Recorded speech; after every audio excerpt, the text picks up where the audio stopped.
Thank you, Secretary, for being here with us today. As you know, in my home state of Arizona, Interstate 10 connects our main cities of Phoenix and Tucson, and it serves as a critical artery for many individuals who frequently travel back and forth for work, for pleasure, for tourism. It's also key for security and more. And as our state has grown exponentially, so has the need for an expansion of the I-10.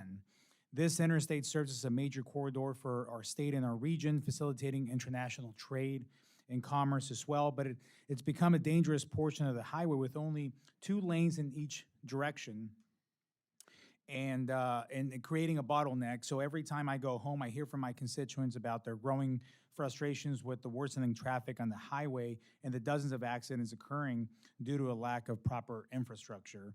A few months ago, I was disappointed when this administration denied my state's mega grant application for an expansion of the I-10. And on December 16th, 2021, the Federal Highway Administration, an agency within the Department of Transportation, of course, issued a policy memo encouraging states to prioritize using Infrastructure Investment and Jobs Act formula funds for road and bridge repair over capacity expansion. This memo has since been rescinded, prioritized the implementation of partisan policies and disregarded congressional intent. So can you please tell me about how the Department of Transportation is prioritizing infrastructure project grants and how Arizona can be more competitive moving forward? Well, first of all, let me make clear that we recognize there's no one-size-fits-all policy. While we want to make sure that transportation policy and choices reflect things that America has learned over the years, including the effects of highway expansion on induced demand and the fact that sometimes it is not the solution that it seems to be. It's also certainly still the case that there are places where expansion is called for, and often the places where that is most likely to be called for are in high-growth areas like what we see in Arizona and the West. And in any case, as both iterations of our federal highway guidance made clear, with regard to formula dollars, these decisions are up to the states. In terms of the application you referenced, I do want to make sure it's well understood that we received far more excellent applications for the mega program than we could fund. We were able to say yes to approximately 4% of the funding, which meant, of course, 96% worth of the applicants went away disappointed because we had about $20 billion of applications for about $1 billion of funding. However, of course, that was only the first year of the program, and that's only one of many programs.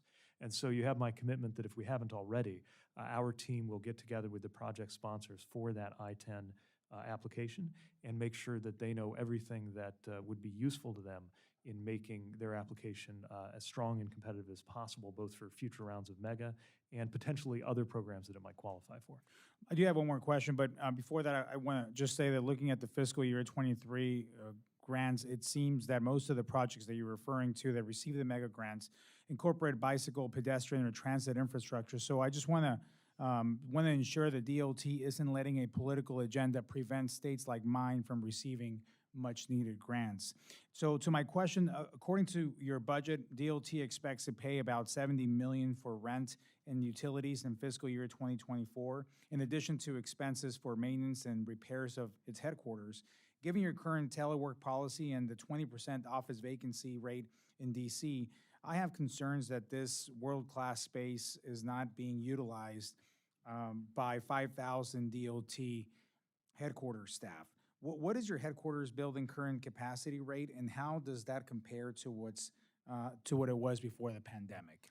So without having the numbers off the top of my head, it is certainly the case that there are fewer people in the building any given day than there were pre-pandemic. And while I would note that the majority of our workers across US DOT are in work environments from truck inspection facilities to air traffic control settings where remote work is not an option, for the office jobs, telework has become an important dimension of how they work. And while I think we still have not seen the final version of what the new normal will be like for office work in general and for federal office work in particular, I believe it is likely that there will be substantial taxpayer savings from right-sizing our office footprint to reflect some of the gains in efficiency that might come from more flexible patterns, things like reservation systems for spaces.